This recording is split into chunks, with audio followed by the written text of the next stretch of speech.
जय श्री कृष्ण चैतन्य प्रभु नित्यानंदा श्री अद्वैत गदाधर शिवासादि श्री गौर भक्त वृंद। हरे कृष्ण कृष्ण कृष्ण हरे हरे, हरे राम राम राम हरे हरे।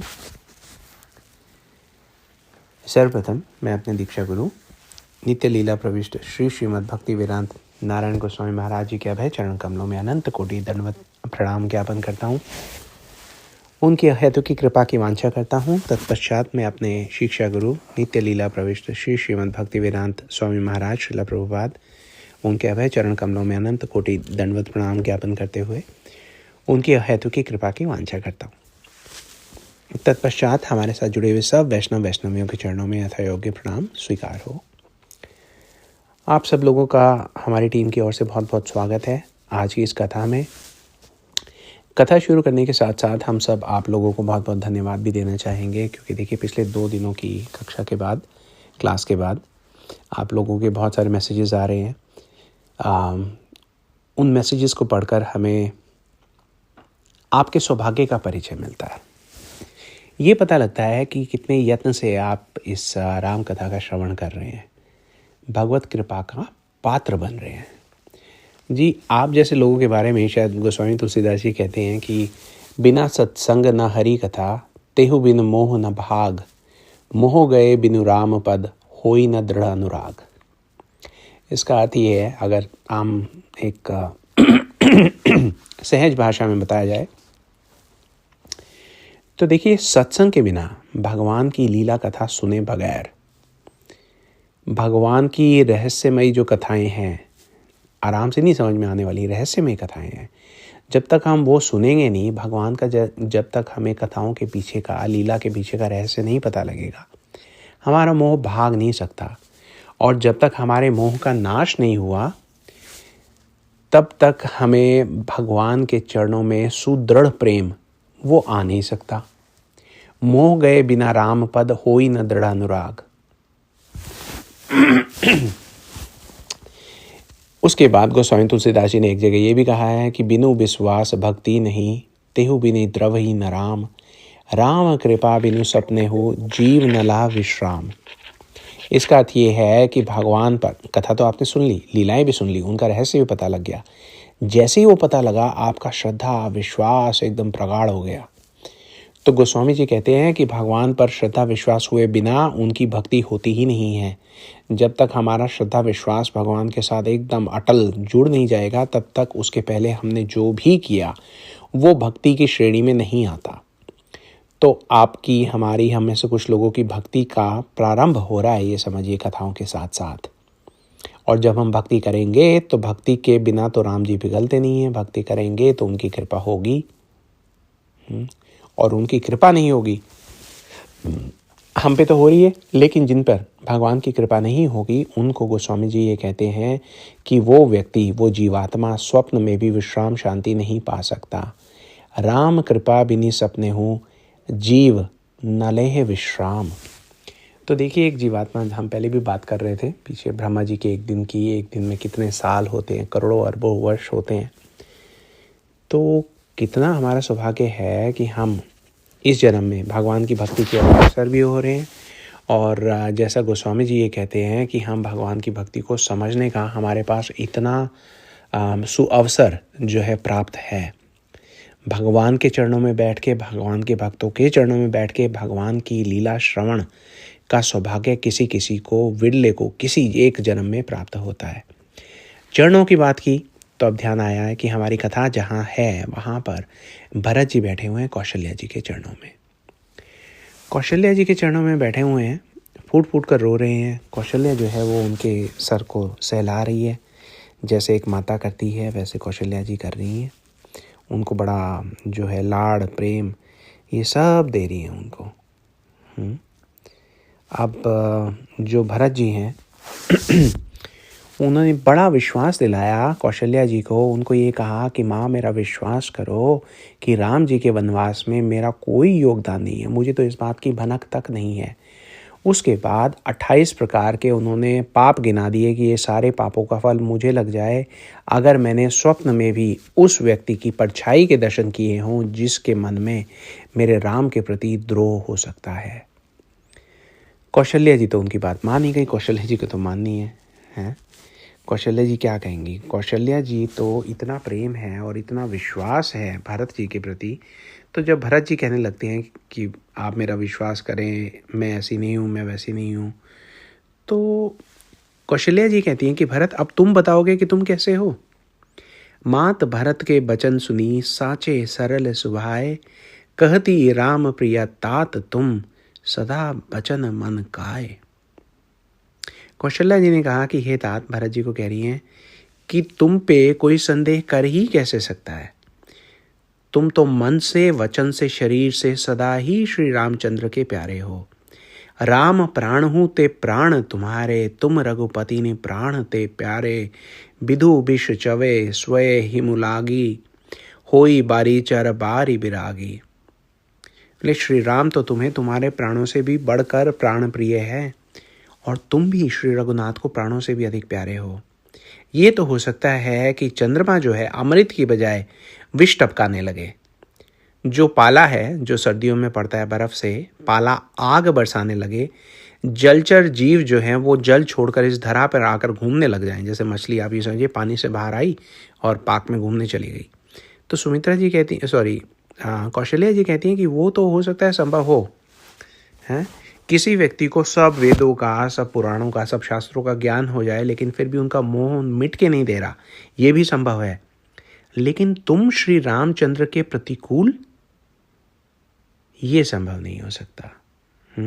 और वो ये कहती हैं कि जो इस जग में ये सोचता है कि तुम राम के प्रति कोई द्रोह रख सकते हो, उसको सपने में भी सुख और शुभ गति की प्राप्ति नहीं होगी। मत तुम्हारे है जो जग कही, सो सपने हूँ सुख सुगति ना लही।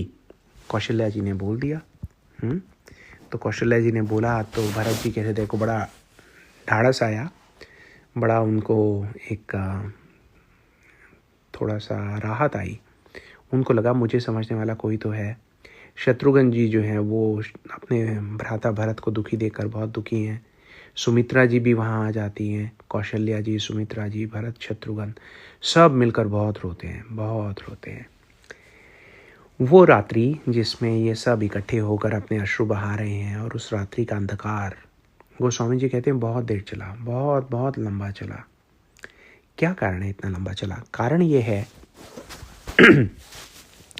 कि सूर्यदेव साहस नहीं कर पा रहे कि मैं मुंह दिखाऊंगा तो क्या मुंह दिखाऊंगा। वो ये सोचते हैं कि दशरथ ने उस कक्ष में रात्रि के अंधकार में ये प्रार्थना की थी मेरे से कि मैं उदय ही ना हूँ, क्योंकि अगर उदय हुआ तो राम जो है वो वनवास को चले जाएंगे। सूर्यदेव कहते हैं मुझे तो इस समाचार का पता ही नहीं चला, मैं तो उस दिन उदय हो गया। मैं उदय हुआ और मैंने देखा कि मेरे प्रकाश में राम, लक्ष्मण और सीता जी जो हैं वो वन के लिए चले गए। वो ये कहते हैं कि मैं बाहर निकलूं तो कैसे, मैं भरत को मुंह दिखाऊं तो कैसे मुंह दिखाऊंगा। फिर बहुत साहस करके सूर्यदेव वहाँ पे प्रकट होते हैं। अब कौशल्या जी का जो कक्ष है उसके दर्शन हमने किए हैं पीछे। तो कौशल्या जी के कक्ष के बाहर जो है, ये तो हो गया अंतपुर, अंतपुर के बीच में एक मध्य कक्ष है, मध्य कक्ष के बाहर एक बाह्य कक्ष होता था, जैसे घर में हमारे ड्राइंग रूम होता है या लिविंग रूम होता है। तो वहाँ बाह्य कक्ष में पूरा का पूरा मंत्रिमंडल जो है वो अब तक एकत्र हो चुका है। रात को ही सूचना आ गई थी कि भाई भरत जो है आ गए हैं। कैकेयी जी के साथ भरत का जो संवाद था वो तो भरत जी ने इतना ऊंचा बोला कि पूरे आधे अयोध्या में तो उनकी आवाज़ चली गई। जो तलवार निकालकर वार करना चाह रहे थे, जो मंथरा का सर धड़ से अलग कर देना चाह रहे थे शत्रुघ्न जी, उनकी रक्षा के लिए जो ढाल आई थी और वो जो तलवार जब ढाल पर जाके लगी थी तो पूरे अयोध्या को लगा कोई भूकंप तो नहीं आ गया। तो सब लोग जानते हैं कि भरत जो है वो वापस आ गए हैं, कौशल्या जी के कक्ष की ओर गए हैं। तो एक एक करके मंत्री सारे वहाँ पर पूरे इकट्ठे होते जा रहे हैं। अंदर जो संवाद चल रहा है, जो दुखी, जो एक दारुण संवाद है, उसका समाचार बाहर भी आने लगा है। तो बाहर जो मंत्रिमंडल एकत्र है उनको सबको समझ में आने लगा है कि भाई भरत जी का जो हृदय है वो तो राम जी के प्रेम से सराबोर है। अब ये जानकर सब लोग जो है बड़े गदगद हो रहे हैं। इतने दिनों से इतने दुख के सागर में डूबे हुए थे, अब उनको एक आशा की किरण दिखाई दे रही है। भरत जी को अंदर समाचार भेजा गया एक दास के द्वारा कि भाई बाहर सब मंत्री आए हैं, और गुरु वशिष्ठ जी को भी संदेश चला गया है कि आपका आगमन हो चुका है। तो इशारा है भरत जी के लिए कि भाई आप बाहर आइए। भरत जी अब बड़ी मुश्किल से उठकर खड़े होते हैं। भरत जानते हैं, खड़ा तो नहीं होना चाह रहे, माँ की आंचल की जो छाया है उससे वो बाहर निकलना नहीं चाह रहे, लेकिन वो ये भी जानते हैं कि पूरी अयोध्या जो है वो राम जी के विरह के भारी विषाद तले दबी हुई है। पूरी की पूरी अयोध्या में आप ये देखिए, ऐसा लगता है कि एक होड़ लगी हुई है कि किसका दुर्भाग्य ज़्यादा है। प्रत्येक व्यक्ति जब भी वो जिससे मिलता है वो उसको कहता है कि भाई मेरे दुर्भाग्य की कोई सीमा नहीं है। दूसरा व्यक्ति कहता है तुम्हारा दुर्भाग्य क्या है, मेरा दुर्भाग्य देखो। और दुर्भाग्य का विषय क्या है? दुर्भाग्य का विषय ये है कि श्री राम, लक्ष्मण और सीता जी जो हैं वो वनवास में चले गए हैं। दुर्भाग्य का विषय ये है कि भरत अब तक वापस आए क्यों नहीं है। तो उनका दुख कम करने की इच्छा के साथ भरत जी किसी प्रकार से उठकर खड़े होते हैं। अब भरत जी को तो पता है कि अयोध्या में जो है प्रत्येक व्यक्ति का हृदय पीड़ित है, लेकिन भरत जी के हृदय की पीड़ा का अनुमान शत्रुघ्न को छोड़ दिया जाए तो किसी को भी है नहीं। मान लिया, हमने देखा, हमने सुना, गोस्वामी जी बता ही रहे हमें कि अयोध्या में सबको राम से विरह का जो दुख है वो बहुत भारी है, बहुत भारी दुख है, सब जानते हैं। भरत जी को भी राम से विरह का जो दुख है वो बहुत भारी दुख है, ये हम भी जानते हैं। लेकिन इसके साथ साथ भरत जी को एक और भारी दुख है, और वो ये है कि एक तो राम जी यहाँ पे है नहीं, राम जी वनवास के लिए चले गए हैं, और राम जी के अयोध्या छोड़कर वनवास जाने का जो कारण है वो भरत जी स्वयं को उत्तरदायी मानते हैं। वो ये कहते हैं मेरे कारण गए हैं। एक तो दुख ये हो गया कि मेरे भैया यहाँ पे है नहीं, यही दुख इतना भारी है। उसके ऊपर से दूसरा दुख का पहाड़ जो उन पे टूट रहा है वो ये है कि अगर उनके भैया अयोध्या में नहीं हैं, अगर उनके भैया महल का सुख छोड़कर एक पर्णकुटी में रह रहे हैं, तो उसका कारण भरत स्वयं है। अब ये बात जो है ये भरत जी को बहुत सता रही है। उसके साथ साथ एक और दुख है। एक और दुख ये है कि भरत जी अभी कुछ दिन पहले तक सपने संजो रहे थे। राजकाज का कार्य सीखने के लिए गए थे कैकई, और वहाँ पे जो भी कार्य सीखते थे वो अंदर अंदर ये सोचते थे कि अरे ये कार्य सीखने के बाद मैं किस किस प्रकार से अपने भैया की सेवा करूँगा। मान लीजिए मेरे जो भैया राम है वो राजा बनेंगे, और ये भरत अपने राम का दास बनकर उनके चरणों में बैठा रहेगा। कोई भी कार्य आएगा तो मैं हाथ उठा के ये कहूँगा भैया इस कार्य को मैं भली भांति जानता हूँ, मैं सीख के आया हूँ ना कैकई से, ये वाला कार्य आप मुझे सौंप दीजिए। तो भरत जी ये सुनकर अकेले में भी खड़े खड़े मुस्कुराते रहते थे कि इस प्रकार से मेरे भैया को कोई कार्य नहीं करना पड़ेगा, ये उनका दास है ना, उनका सारा कार्यभार उठाने के लिए। अब ये जो सारे सपने संजोए हुए हैं भरत जी ने, सारे के सारे सपने जो हैं उनको टूट कर बिखरते हुए दिखाई दे रहे हैं। राम जी तो यहाँ पे है नहीं, और राज्य तो उनकी माँ ने स्वयं उनके लिए मांग लिया है, तो राम तो राजा बनेंगे नहीं। तो उनको समझ में नहीं आ रहा है कि ये मेरे ऊपर ये क्या दुखों के पहाड़ एक के ऊपर एक टूटते जा रहे हैं।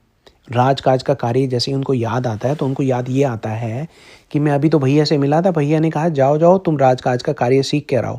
मैं तो भैया को छोड़कर जाने के लिए तैयार ही नहीं था। ये तो उनकी इच्छा जानकर मैं अपना हृदय को दबा कर कैकई चला गया, राम जी से विदा ले ली मैंने। और ऐसा दारुण दुख एकदम से लहर उठती है भरत जी के हृदय में कि मैं गया था कैकई राम जी से विदा लेकर, राम के सुख का सोचकर गया था, राम के सुख का सोचकर, और मैं बन गया क्या, राम के दुख का कारण मैं बन गया। भाई शत्रुघ्न को देखते हैं, शत्रुघ्न का हाथ पकड़कर आगे चलते हैं द्वार की ओर। अभी सूर्य निकल आया है तो थोड़ा थोड़ा प्रकाश जो है वो कक्ष के अंदर आ रहा है, क्योंकि कक्ष के अंदर तो हमने कल देखा कि दीपक भी जो है वो बुझा दिए गए हैं, केवल सिसकियों की आवाज़ आ रही है अंधेरे से। अब जब वो आगे चलते हैं तो एक दास जो है वो संदेश लेकर बाहर जाता है, और भरत जी उनको बोलते हैं कि आप बाहर जाकर बोल दीजिए कि गुरु जी को और मंत्रिमंडल को, क्योंकि मंत्रिमंडल तो इकट्ठा हो गया है। भरत जी ये नहीं चाहते कि गुरु वशिष्ठ यहाँ पर आएँ, रानी के कक्ष में आएँ, प्रोटोकॉल थोड़ा डिफरेंट था। तो उन्होंने ये कहा कि उनसे यही निवेदन कीजिए कि सब के सब मंत्रणा कक्ष में एकत्र हो जाएं। मीटिंग रूम हुआ करता था उनका। तो और उन्होंने कहा कि एजेंडा ये रहेगा कि राम जी के वनवास को लेकर बड़े बड़े हमें निर्णय लेने हैं, तो इसलिए सबको ये प्रार्थना भेजी जाए कि सब लोग वहाँ पे एकत्र हो जाएं। अब वो द्वार की तरफ तो बढ़ ही रहे थे। अब इतने में क्या होता है, दर्शन कीजिए कि इतने में द्वार के पीछे से मंत्रा निकलकर भागने का प्रयास करती है। अब ये मंत्रा कहाँ से आ गई? हुआ ये था कि जब शत्रुघ्न जी ने मंत्रा के प्राण लेने का विचार बनाया तो उस वक्त तो किसी प्रकार से भरत जी ने उनको रोक लिया। अब मंत्रा इतनी भयभीत हो गई। मंत्रा ने देखा कि ये भरत तो राजा मिलने की मंत्रा को ये लगता था कि भरत को जब राज्य मिलने का समाचार मिलेगा तो बहुत प्रसन्न हो जाएंगे, है ना, कैकेयी से बहुत खुश होंगे। लेकिन जब उन्होंने क्रोध देखा तो उनको समझ में आ गया कि यहाँ मेरी तो क्या कैकेयी की भी खैर नहीं है। तो मंत्रा भागी अपनी जान बचाकर शत्रुघ्न जी से। तो भागी तो वो ये सोचने लगी कि मेरे प्राणों की रक्षा इस वक्त पूरे अयोध्या में कौन कर सकता है।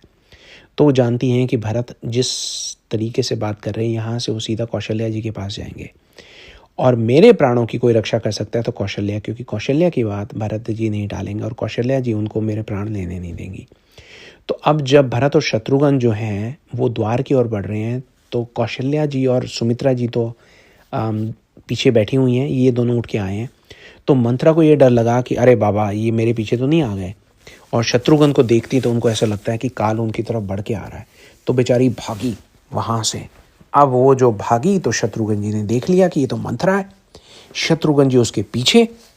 भरत जी ने बड़ा मुश्किल से उनको रोका। भरत जी ने कहा नहीं शत्रुघ्न। तो शत्रुघ्न जी प्रार्थना करते हैं कि भैया आप मुझे कुछ क्षण के लिए छोड़ दीजिए, मेरा क्रोध जो है वो कोई सीमा नहीं जान पा रहा। तो शत्रुघ्न जी को समझाते हुए भरत क्या बात बोलते हैं।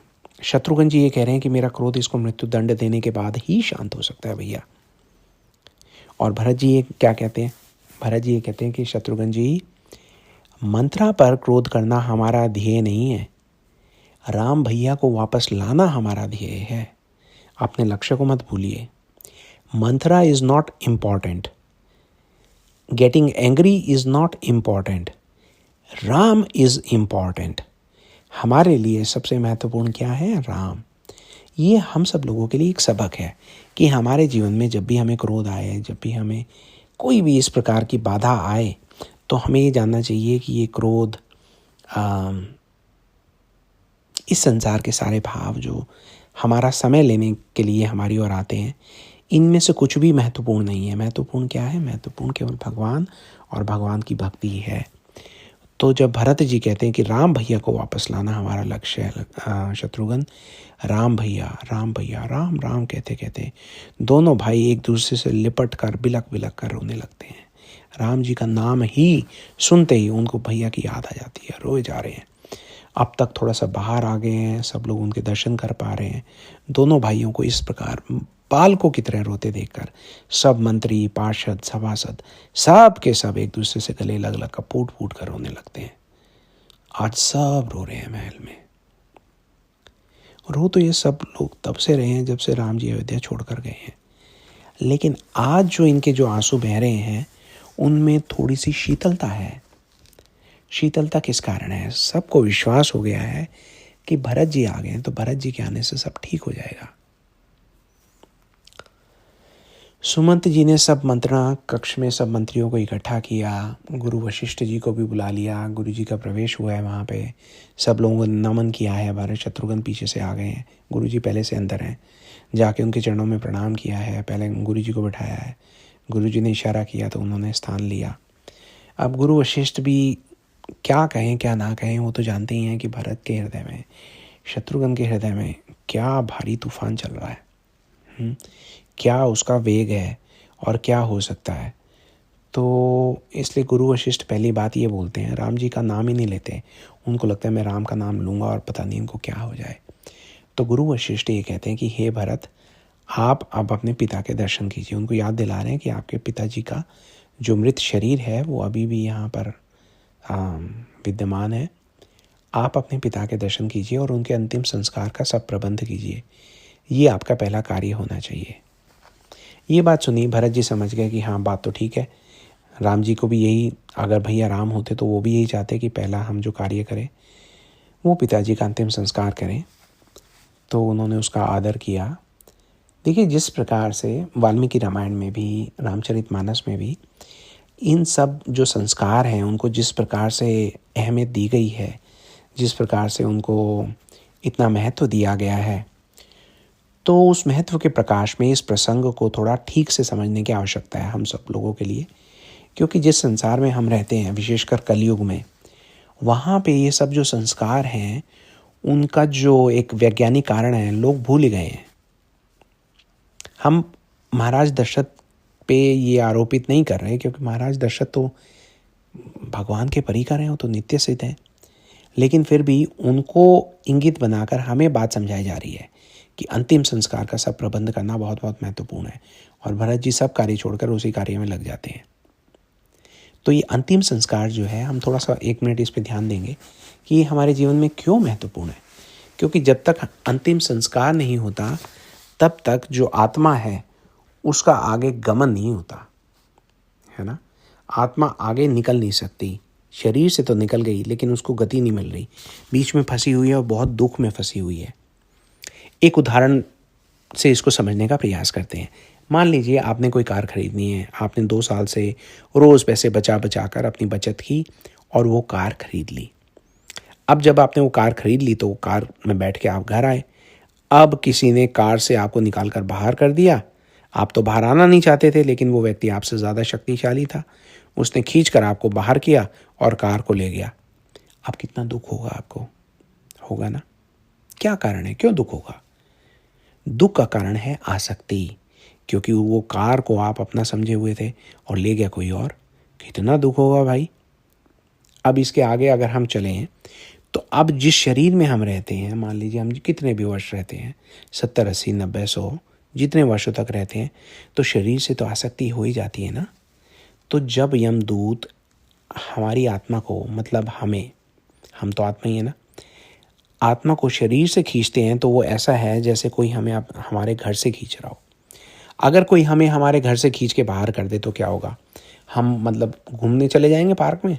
नहीं, हम तो घर के बाहर खड़े रहेंगे। अरे भैया, हमें क्यों बाहर किया, ये तो हमारा घर है। हम बार बार घर के अंदर घुसने का प्रयास करेंगे, सब प्रयास करेंगे जो भी संभव हो।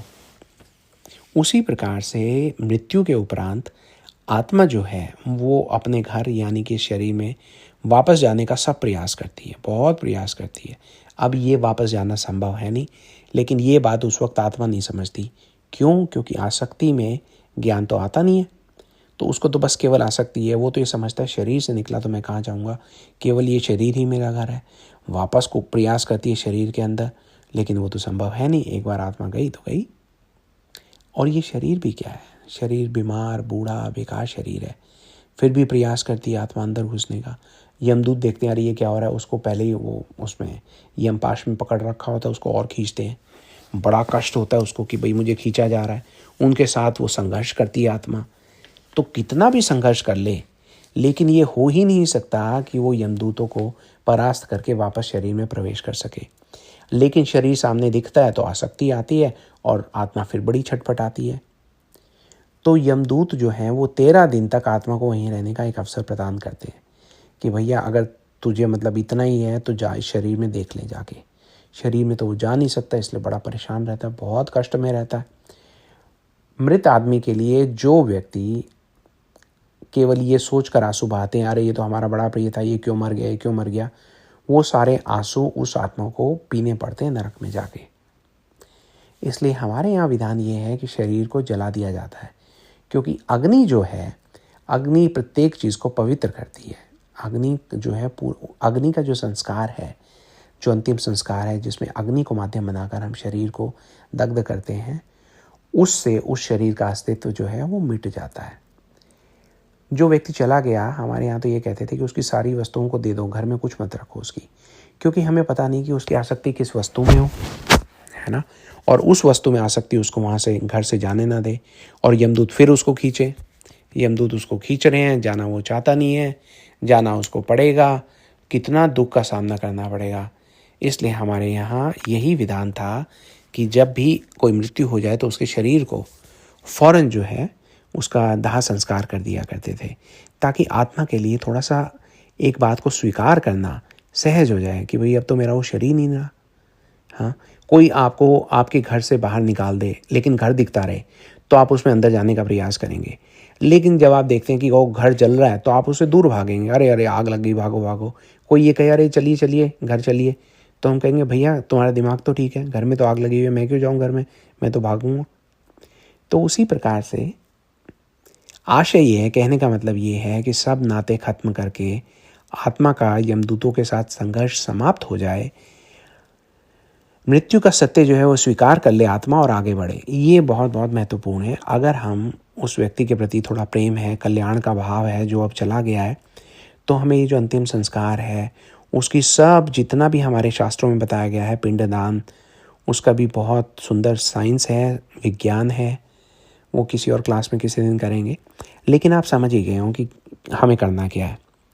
तो गोस्वामी जी यहाँ पर हमें इंगित करते हैं, महाराज दशरथ का जो पार्थिव शरीर है उसको हम सब जानते हैं कि बड़े औषधि वाले जो घी है उसमें डालकर एक नाव में रखा गया था। अब उस शरीर को सुरक्षित नाव से बाहर निकाला जाता है, पवित्र नदियों के जल से उसको स्नान कराया जाता है, महाराज को उनको सजाया जाता है, तिलक लगाया जाता है। सरयू के तट पर चंदन की जो लकड़ियां हैं वो ला के रखी हुई हैं। भरत जी को माता कौशल्या ने बताया कि देखिए भरत, आपके जो पिताजी थे उनका कितना प्रेम था आपके भाई के प्रति, राम जी के प्रति।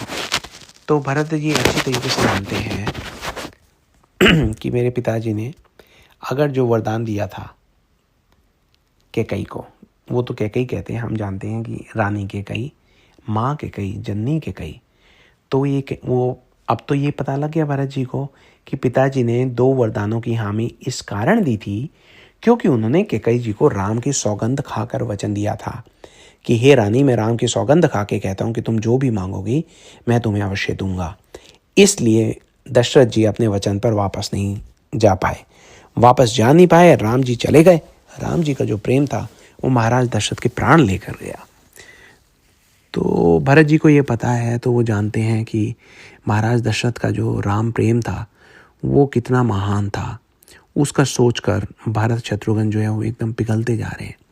सेवकों ने वहाँ पे चंदन की लकड़ियाँ ला के रखी हैं, तो वो चिता को सजाने वाले हैं, लेकिन सेवकों से निवेदन करते हैं भरत शत्रुघ्न, वो ये कहते हैं कि आप थोड़ा पीछे हट जावें, राम जी के ऐसे प्रेमी भक्त हमारे पिता महाराज दशरथ, उनकी सेवा का जो अवसर है वो भरत और शत्रुघ्न को दे दीजिए। तो ये अनुरोध वहाँ पर करते हैं। गोस्वामी तुलसीदास जी ने बड़ा सुंदर बताया है। उन्होंने कहा, नृप तनु वेद विदित अनभावा, परम विचित्र विमान बनावा, गही पद भरत मात सब राखी, रही रानी दर्शन अभिलाषी। भरत और शत्रुघ्न ने वेदों में बताई हुई विधि से राजा की देह को स्नान कराया, उनको सजाया। भरत जी ने सब माताओं के चरणों को पकड़ के रखा हुआ था क्योंकि सब माता जो है वो महाराज दशरथ के साथ सती होना चाह रही थी। भरत जी ने सबको रोका और ये कहा कि अगर आप मेरे पे कृपा करके यहाँ रुक जाएंगी तो मैं आपको विश्वास दिलाता हूँ कि मैं आपको भगवान राम के दर्शन कराने लेकर चलूँगा। इस प्रकार से उन्होंने उनको रोका। चंदन की लकड़ी आई थी, वो सब हमने सुना। चंदन अगर भार बहु आए, अमित अनेक सुगंध सुहाए, सरजू तीर रची चिता बनाई, जनु सुरपुर सोपान सुहाई। ऐसी सुंदर चिता बनाई जिसे देखकर ऐसा लगता था कि ये चिता नहीं है, स्वर्ग पर जाने की सुंदर सुंदर सीढ़ियाँ हों। यही विधि दाह क्रिया सब कीनी, विधिवत न्याय तिलांचन दीनी, सोधी सुमृति सब वेद पुराना, कीन भरत 10 गात विधाना। क्या भरत ने एक पुत्र होने का कर्तव्य निभाया है? गोस्वामी जी कहते हैं सब प्रकार की दाह क्रिया की गई, सब विधि पूर्वक स्नान करके तिलांजलि दी गई, फिर वेद स्मृति पुराण सबका मत निश्चय करके उसके अनुसार भरत जी ने पिताजी का 10 गात्र विधान किया, जो 10 दिनों के बाद होता है। उसके बाद जह जस मुनि बर आय सुदीना, तह तस सहस भांति सब कीना, भय विशुद्ध दिए सब दाना, धेनु बाजी गज बाहन गाना। गुरु वशिष्ठ की आज्ञा के अनुसार भरत जी ने वैसा ही किया जैसा गुरुजी कहते थे। गुरुजी 1 करने को कहते थे तो भरत जी 1000 करते थे। सब प्रकार विधि पूर्वक दान दिए गए, घोड़े, गायें, हाथी, अनेक प्रकार की सवारियाँ, सिंहासन, गहने, कपड़े, अन्न, पृथ्वी, धन, मकान सब जो है दान किए भरत जी ने। सब ब्राह्मण जो है दान पाकर बड़े प्रसन्न हुए और उन्होंने आशीर्वाद दिया। गोस्वामी जी कहते हैं, पितु हित भरत कीनी जस करनी, सो मुख लाख जाए नहीं पढ़नी, सुदिन सोधि मुनि बर तब आए, सचिव महाजन सकल बुलाए। पिताजी के लिए भरत जी ने जैसी करनी की वह लाखों मुखों से भी वर्णन नहीं की जा सकती, है ना। भरत जी जो भक्त हैं वो दूसरे भक्त की का जो कल्याण का मार्ग है उसको प्रशस्त करने में कोई कोताही नहीं बरतना चाह रहे। वो एक एक का आप ये समझिए सेवा इतने सुचारू रूप से करना चाह रहे हैं क्योंकि वो जानते हैं कि मैं जिनकी सेवा कर रहा हूँ वो मेरे भगवान के प्रति कितना प्रेम भाव रखते थे। तो ये हैं भरत जी, ये जो भी करते हैं। गोस्वामी जी ने कहा तो ये है कि पिताजी के लिए भरत जी ने जैसे करने की वह लाखों मुखों से भी वर्णन नहीं की जा सकती। कई जगह ऐसा भी वर्णन आता है कि जब ये उसके बाद सरयू में तर्पण किया भरत जी ने, जब सरयू में भरत जी ने तर्पण किया तो वहाँ पर स्वयं महाराज दशरथ प्रकट हो गए, ऐसा भी कई जगह हमने पढ़ा है। और बहुत प्रसन्न थे भरत से। ऐसा भी टीके में बताया है वैष्णव जनों ने, गुरु वर्ग ने, कि कुछ लोग ये कहते अरे राम जी आते तो शायद वो अच्छा रहता क्योंकि राम जी जो हैं वो बड़े बेटे थे। लेकिन उसका उत्तर देते हुए एक और टीका आता है, वो ये कहते हैं कि अरे राम तो हो सकता है एक करते लेकिन भरत ने 1000 किया। क्यों? क्योंकि भरत वो हैं जिनके राम भी पराधीन हैं। कल भगवान ने कहा था ना, मैं तो भक्त के पराधीन हूँ। और दूसरे जब भरत आ गए तो ये समझिए राम भी आ गए। क्यों? क्योंकि भरत जी के हृदय में सीताराम जो है वो सदैव सदैव विश्राम करते हैं, सदैव सदैव विश्राम करते हैं। यही कारण है। यहाँ पे तो हम सोचते हैं कि गोस्वामी तुलसीदास जी कुछ और कहना चाह रहे हैं, लेकिन गोस्वामी तुलसीदास जी हमें कुछ और कहना चाह रहे हैं। गोस्वामी तुलसीदास जी कहते हैं कि ये भरत जी ने जो जो किया वो लाखों मुखों से भी वर्णन नहीं किया जा सकता, नहीं किया जा सकता, नहीं किया जा सकता। जी, आज की कथा को हम यहीं पे विराम देते हैं। आप सब लोगों का बहुत बहुत धन्यवाद कि आप आए, आपने कथा श्रवण की। जैसा हमने कहा कि गोस्वामी तुलसीदास जी आपसे बहुत प्रसन्न हैं, आप आते हैं, अपना समय देते हैं, भगवान की भक्ति का आप पूरा पूरा लाभ उठा रहे हैं। उनका आशीर्वाद आपके साथ है, हमारी प्रार्थना आपके साथ है। धन्यवाद, साधुवाद, हरे कृष्णा, जय श्री राम, जय श्री राधे। प्रभु जी दंडवत प्रणाम। दंडवत प्रणाम, जय श्री राम, जय श्री राम, दंडवत प्रणाम, दंडवत प्रणाम, दंडवत प्रणाम, जय सिया राम, दंडवत प्रणाम। आप सब लोग एक बार निशा दीदी की बात सुनिए। हरे कृष्णा, सभी को दंडवत प्रणाम। अगर किसी को कोई प्रश्न है या कुछ पूछना है तो पहले वो अपना हैंड रेज करे, उनसे थोड़ा सा वार्तालाप करके फिर आप सब दंडवत प्रणाम कीजिएगा, क्योंकि अभी सत्र खत्म नहीं हुआ है, अभी चल रहा है। तो बताइए, किसी का कोई प्रश्न है, कोई कुछ कहना चाहते हैं तो अपना हैंड रेज कीजिए।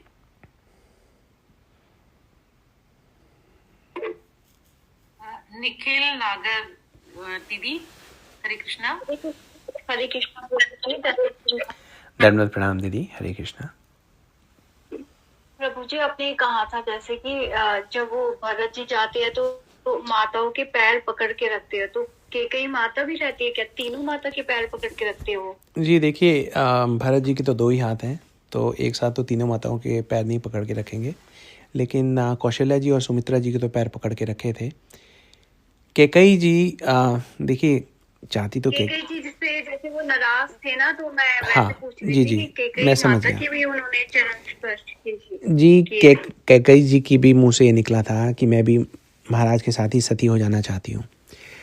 लेकिन जब ये सुना तो भरत जी ने एक स्थान पर ये भी बोला कौशल्या जी को और सुमित्रा जी को कि अब आप लोग सती नहीं हो सकते, क्योंकि मैं ये नहीं चाहता कि जो गति इसको प्राप्त हो, माता कैकेयी जी को इंगित करके बोले कि वो गति आपको प्राप्त हो, कहाँ आप कहाँ ये। उनको तो माता मानते नहीं है, माता क्या नहीं मानते, काफ़ी कटु वचन का प्रयोग करते हैं उनके लिए। तो और उसके बाद उन्होंने कौशल्या जी और सुमित्रा जी को ये कहा कि भाई देखिए, शास्त्रों का ये विधान है कि अगर किसी माता के वीर पुत्र अभी जीवित हों तो उनको सती होने का अधिकार नहीं है ना। उनको चाहिए कि वो अपने पुत्रों को थोड़ा सेवा का सुअवसर प्रदान करें। तो अगर आप ये सोचते हैं कि मैं वीर हूँ और मैं आपका पुत्र हूँ तो आप सती नहीं होइएगा। और अगर आप मेरी बात मान लेंगे तो मैं आपको वचन देता हूँ कि मैं आपको राम जी के दर्शन कराने के लिए लेके चलूँगा। अब ये बात सुमित्रा जी ने सुनी, कौशल्या जी ने सुनी, वो उनकी बात मान गई। कैकेयी जी ने सुनी तो उन्होंने भी जो सती वाला जो उनका प्रण था उसका त्याग कर दिया, क्योंकि उन्होंने सोचा कि अगर इस जीवन में राम के दर्शन दोबारा करने को मिल रहे हैं तो हो सकता है मेरी सेवा भी पूरी नहीं हुई, कुछ और सेवा है ना। और आप दर्शन करेंगे आगे आगे कि जब वहाँ पे जाते हैं, राम जो है किसी को अपने साथ लेके नहीं गए और भरत जो है वो किसी को पीछे छोड़ कर नहीं जाएंगे, सबको लेकर जाएंगे। कैकेयी जी भी जाएंगे साथ में। और जब वहाँ पर मिलने जाएंगे तो सबसे पहले भगवान कौशल्या जी के पास नहीं जाएंगे, वो सुमित्रा जी के पास भी नहीं जाएंगे, वो सबसे पहले कैकेयी के पास जाएंगे। तो भगवान की लीला, तभी तो तुलसीदास जी कहते हैं कि ये रहस्य वाली लीला है। जो भगवान की कथा का रहस्य समझने लगता है, इसका मतलब उसके ऊपर भगवान की कृपा जो है वो चमक रही है। वरना तो हम देखते हैं कि यहाँ पे आप सोशल मीडिया, यूट्यूब, पता नहीं कहाँ कहाँ कितने कथा करने वाले बैठे हैं, है ना। कोई 50 लाख रुपए में कथा करता है, कोई 5 करोड़ में कथा करता है।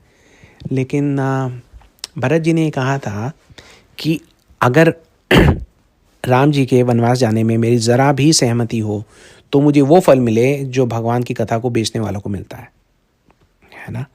इसका मतलब क्या है कि भगवान की कथा की कृपा किस पे होती है? भगवान की कथा की कृपा उस पे होती है जो भगवान की भक्ति को समझने का प्रयास कर रहा है। तभी उनको कथा के रहस्य समझ में आ रहे हैं। जो बातें आप लोग सुन रहे हैं ये बहुत सारे बड़े बड़े नामों ने कभी सुनी भी नहीं है। क्यों? उसका कारण आप लोगों की पिछले जन्म की भक्ति है, जो आपको आज इस सोपान पर ले आई है कि आपको ये सब सारी बातें सुनने का अवसर प्रदान हो रहा है। आपके साथ हमारा भी भला हो रहा है, क्योंकि पता नहीं कहाँ से ये सारे तत्व जो हैं कथा के ठीक पहले प्रस्तुत हो जाते हैं और आदेश देते हैं कि आज हमारी बारी है। तो जी ये भी रहस्य हैं। आपने बोला तो मुझे ध्यान आ गया, ये वृत्तांत मैंने कभी सुना था, पढ़ा था। अच्छा हुआ आपने प्रश्न पूछा, ये बात तो बोलने वाली थी, मेरे दिमाग से निकल गया। आपका धन्यवाद जी, धन्यवाद दीदी। क्योंकि आपने बताया ना तो मेरे मन में यही आया कि प्रभु जी ने बताया माताओं के पैर छुए, कैकेयी माँ भी थी या नहीं थी तो क्वेश्चन मैं बाद में करूंगी। नहीं, अच्छा किया आपने, मन में रह जाता ना जी। I think it's a good question, relevant question, we needed to discuss that. अच्छा किया आपने पूछा। अब जब इतना हम डिटेल में सुन रहे हैं तो हर चीज पे मेरा ध्यान रहता है कि क्या क्वेश्चन होना चाहिए। आपका धन्यवाद प्रभु जी, दंडवत प्रणाम दीदी। हरे कृष्णा।